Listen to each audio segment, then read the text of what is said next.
मैं 100% लिख के दे सकता हूँ कि जितने भी लोग यूट्यूब के ऊपर कट ऑफ बता रहे हैं उन सबकी 100% कट ऑफ गलत है। गलत कैसे? मैं आपको एक ऐसा लॉजिक, ऐसा तर्क देने वाला हूँ, ऐसी बात बताने वाला हूँ जिसको सुनकर के आप खुद कहोगे कि ये जितनी भी कट ऑफ बता रहे हैं वो सारी 100% गलत है। और मैं जो आपको कट ऑफ बताने वाला हूँ या जो कट ऑफ के बारे में जो आपको बताने वाला हूँ वो आपके लिए एक ऐसा सेटिस्फाइंग फैक्ट होगा जिसको सुनने के बाद में आपको सुकून भी मिलेगा और आपको दिमाग में क्लैरिटी आएगी कि अब आगे क्या करना है। देखो, सबसे पहले मैं आपको बताता हूँ कि पहले जितनी भी वैकेंसीज या भर्ती हो रही थी उनके अंदर जेड फॉर्मूला लग रहा था। जेड फॉर्मूला के अंदर क्या होता था कि बहुत सारे के नंबर 10, 15, 20, 25 नंबर बहुत ज़्यादा बढ़ जाते थे और किसी के बहुत ज़्यादा कम हो जाते थे। जिनके हार्डशिप होती थी उनके बढ़ जाते थे, जिनके थोड़ी सी सरल होती थी उनके कम हो जाते थे, जैसे पशु पर चिन्ह हुआ है। लेकिन इस बार इक्वी परसेंटाइल फॉर्मूला लगेगा। इक्वी परसेंटाइल में क्या होता है कि भाई आपके हर एक पारी से अलग अलग टॉपर्स निकालेंगे, मतलब कि भाई अलग अलग टॉपर निकाल लेंगे और उनमें से फिर सबको मिक्स कर देंगे। लेकिन इसमें भी नंबर कम ज़्यादा होंगे और कम से कम 4 से 5 नंबर आपकी कम ज़्यादा होंगी।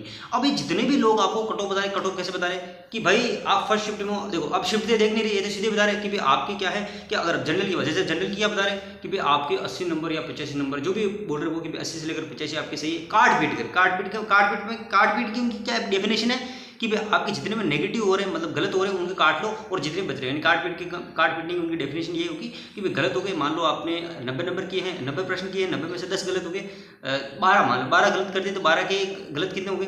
3 का भाग दे देंगे तो 4, मतलब 4 प्रश्न आपके गलत हो गए। अब 90 में से 12 तो गलत हो गए, यानी कि 88 में भी 4, सॉरी मतलब 78 में भी 4 निकाले, कितने में थे? 74, यानी कि आपके 74 प्रश्न अगर सही हो रहे बोल रहे हो तो आपका सिलेक्शन श्योर है। मतलब एक एग्जांपल दे रहा हूँ मैं, ऐसे वो बता रहे हैं। लेकिन इसके अंदर मेरे भाई नॉर्मलाइजेशन के नंबर इतने कम करो। नॉर्मलाइजेशन का तो नंबर कोई कम कर ही नहीं रहा है, सीधे ही बता रहे हैं कि भाई केवल नेगेटिव के क्वेश्चन के नेगेटिव कम करो, काट पीट के इतने बच रहे आपका सिलेक्शन हो जाएगा। कैसे हो जाएगा भाई? नॉर्मलाइजेशन कितने कम करो। अब मान लो कोई फर्स्ट शिफ्ट के अंदर कोई आदमी था और उसके 80 नंबर आ रहे हैं, क्योंकि फर्स्ट शिफ्ट थोड़ी सी आसान थी, मैं भी पर्सनली था, थोड़ी बहुत मतलब इतनी भी ईजी नहीं थी कि बिल्कुल ही हलवा थी, बट हाँ मीडियम थी। तो उसमें अगर किसी के 80 आ रहे हैं, ओबीसी मेल की बात कर लेते हैं, अगर उसके 80 आ रहे हैं तो लोग क्या बोल रहे हैं, हाँ भाई तेरा तो सिलेक्शन श्योर है। कैसे भाई? अगर मान लो कोई ओबीसी मेल के आदमी फोर्थ शिफ्ट जो कि थोड़ी बहुत हार्ड थी उसके अंदर था और उसके 70 ही आ रहे तो उसका सिलेक्शन क्यों नहीं होगा? जबकि वो उसका हार्ड थे। तो मान लो अगर वही बंदा अगर फोर्थ शिफ्ट में होता तो उसके भी 70-75 ही आते, 80 नहीं आते। और वो बंदा जो फोर्थ शिफ्ट में हार्ड में था उसको अगर फर्स्ट शिफ्ट में बिठाओगे तो वो 80 लाएगा।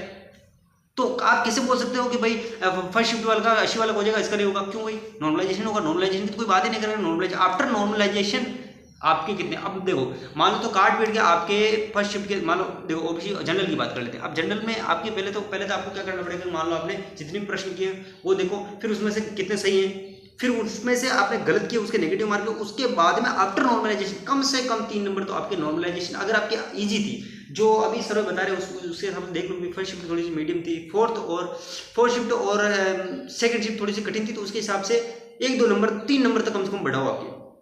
और जिनके थोड़ी सी मीडियम जैसे फर्स्ट शिफ्ट में थे उनके 2-3 नंबर कम से कम आप कम करो। जैसे मेरे खुद के जितने भी नंबर आ रहे हैं उनके हिसाब से मैंने 3 नंबर कम किए, उसके हिसाब से फिर मैं देख रहा हूँ कि भाई मेरा सिलेक्शन होगा नहीं होगा।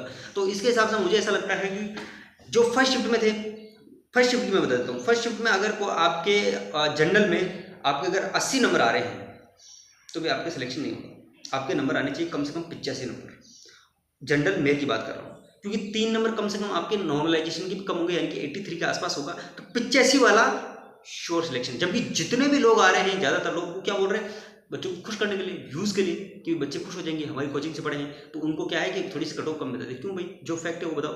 और जो जनरल ओबीसी की बात कर लेते हैं, ओबीसी में फर्स्ट शिफ्ट के अंदर अगर आपके कम से कम बढ़िया से सही हो रहे हैं तो मान के चलो कि आप सेफ जोन में। अब देखो, हो सकता है आपका किस्मत अच्छा हो, इतनी सारी वैकेंसी आई हुई है, उनके अगर पहले भर्तियां हो जाए, उनकी पहले डॉक्यूमेंट वेरिफिकेशन हो जाए, उनको पहले ज्वाइनिंग दे दे, तो हो सकता है कि आपका नंबर भी आ जाए, किस्मत अच्छा है। लेकिन अगर आप चाहते हो कि भाई मैं श्योर हो जाऊँ, तो श्योर के लिए तो भाई कम से कम बढ़िया से नंबर ओबीसी मेल के सही होने चाहिए। फोर्थ शिफ्ट की बात कर लेते हैं। फोर्थ शिफ्ट जो कि हार्ड थी थोड़ी सी, जैसे 19 की सेकंड शिफ्ट थोड़ी बहुत हार्ड थी, बाकी मेरे को मीडियम लगी, ठीक है। तो इनके अंदर अगर आपके जनरल में आपके 80 भी हो रहे हैं तो कोई दिक्कत नहीं, क्योंकि आपके 1-2 नंबर और बढ़ेंगे। मतलब मान लो अगर 77 भी सही हो रहे हैं ना, कोई दिक्कत नहीं, क्योंकि आपके 1-2-3 नंबर बढ़ेंगे। तो जनरल मेल का अगर 77-78 के आसपास सही है बाकी शिफ्टों में, तो भाई आपका हो जाएगा, कोई दिक्कत है नहीं, ठीक है। तो ये थोड़ा सा नॉर्मलाइजेशन का भी ध्यान रखो। ज़्यादातर लोग बात नहीं करते, इस वजह से मैंने सोचा कि इसके ऊपर बात करो। और अब एक बात ये देखिए, लोगों को वीडियो बनाने की इतनी चुल है कि भाई नॉर्मलाइजेशन का, किसको नॉर्मलाइजेशन के बारे में कुछ पता ही नहीं, क्लैरिटी है ही नहीं, कुछ भी वीडियो बना रहे हैं। हाँ, और फॉर्मूला किसको पता ही नहीं है। अब उसमें बहुत सारे लोग क्या कर रहे हैं कि जो नॉट अटेम्प्ट, अब नॉट अटेम्प्ट का मतलब क्या होता है, जिसने ई भरा है, एक तो ई भरना है। नॉट अटेम्प्ट का मतलब ये होता है कि ई नहीं भरा है, जबकि बहुत सारे लोग ई को भी नॉट अटेम्प्ट के रूप में मान रहे हैं। मेरी बात को समझिए, ई ई अगर आपने 4-5-6 ऑप्शन है, ठीक है, सॉरी 5 ऑप्शन है, 5 A B C D E, ई में से कोई भी नहीं भरा उसको बोलते हैं नॉट अटेम्प्ट, लेकिन बहुत सारे लोग इसको ई को भी नॉट अटेम्प्ट के रूप में बोल रहे हैं कि ई भर दिया उसके बाद भी नॉट अटेम्प्ट। भाई अगर ई भर दिया तो वो अटेम्प्ट हो चुका है प्रश्न, ठीक है। तो ये थोड़ी सी क्लैरिटी नहीं है, तो इस वजह से ये कट ऑफ के वीडियोस देखना बंद करो, जब रिजल्ट आएगा तब पता चल जाएगा कि क्या है क्या नहीं। तो वीडियो देखने के लिए धन्यवाद, चैनल को सब्सक्राइब करो और इस वीडियो को ज़्यादा से ज़्यादा लोगों से शेयर करो। धन्यवाद।